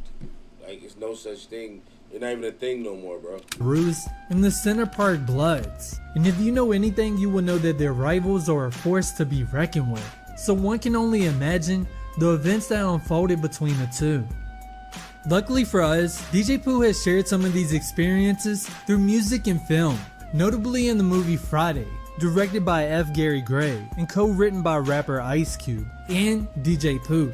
Ice Cube portrayed the character Craig Jones, an unemployed slacker living in the gang-infested ghettos of LA, while DJ Pooh played the character named Red, a laid-back pothead often bullied by a local thug named Debo, who stole his grandmama's chain. And it turns out that was really his grandmama's chain. But the character Debo is apparently based off one of the major Crips in LA, Big U from the Rolling 60s, Big Sam from the 111 Neighborhood Crips, and Big Mo from the Watergate Crips. And given that Big Mo is from the area, he's probably the real life Debo, especially since he has a background of being active and intimidating everyone and everything until he gets what he wants. And just like Debo, you better hit that subscribe button and take its chain. Allegedly, even the part where Smokey smokes Angel Dust, leading to him freaking out in a pigeon coop, is based on a real life event in the neighborhood, where a man got high on PCP, stripped off all his clothes, and then ran down the street naked, ending up in the neighbor's pigeon coop. Which, that information came from a Crip YouTuber in LA. Bro, y'all niggas is not saying that. Man, hold on.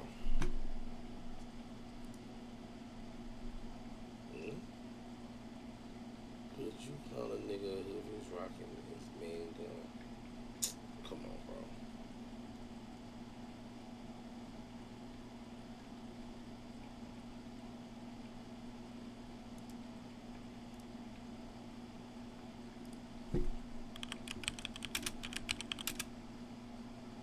Not the instinct they defunct, nigga. Like the shit don't exist no more. Like what?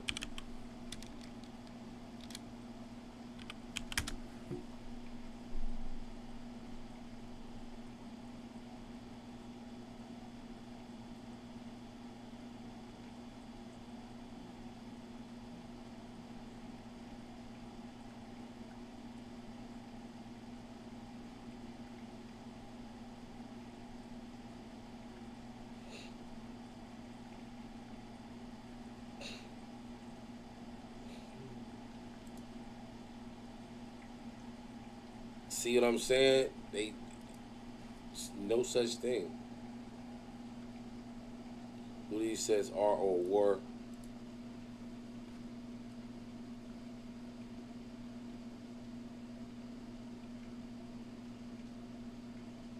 You got one?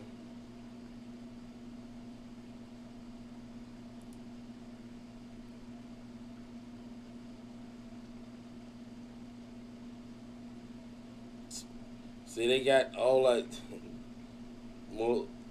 They got some gangs, but they got some gangs that don't exist. Like the Watergate, them days are over with, gang.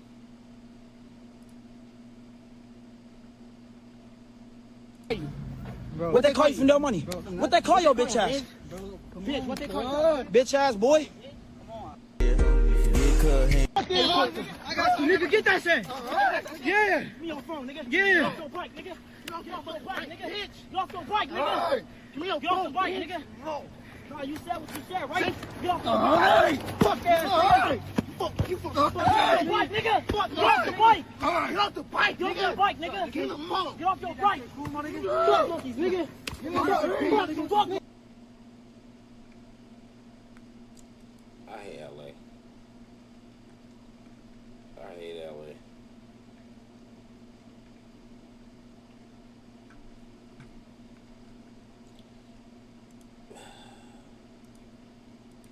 I hate LA so much, gang. If anything, Mexicans, it's just LA niggas being LA niggas, man.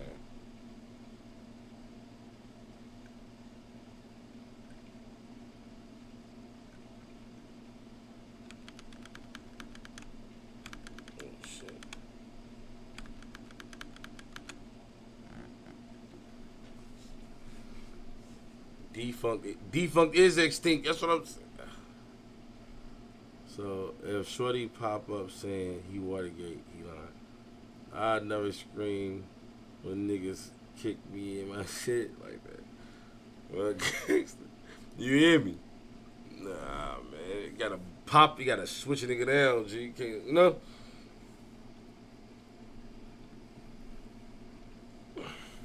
Bro, don't ask me. I'm not from LA, gang, but. Of course he like exactly. Ain't no Watergate is defunct, gang. Hey, look, we're gonna watch this last video, then I'm gonna get up out of here, bro. So there ain't no reaction, you know. Off-duty ain't police nothing to talk officer about. James Davis knocked on doors in the Albany houses Sunday to reach out to a community that fears gang violence. Street violence is wrong. We're not going to tolerate any violence of any nature. Police have identified the Albany houses here in Crown Heights as a problem area for gang activity. But Davis claims the housing project is actually the headquarters for the Bloods gang. New York One first reported on Bloods gang members at the Albany houses back in March of this year. According to police, there have been 39 gang-related slashings and stabbings in the... Bro, what the fuck is that? Is this a jailhouse shank in the free world? Here. According to police, there have been 39 gang-related slashings and stabbings in the city. 32 of them are attributed to the Bloods. Mayor Giuliani and other city officials have been stepping up efforts to address the problem. These are hardened criminals who have criminal records, who have violent criminal records. Sometimes they're murderers, and so we need very substantial penalties for them. The police department is doing a good job of getting on top of them, making a lot of arrests, but we need this additional legislation. These two members of the Bloods were criminally indicted last week. Police say they've made 51 gang-related arrests and take their streets back.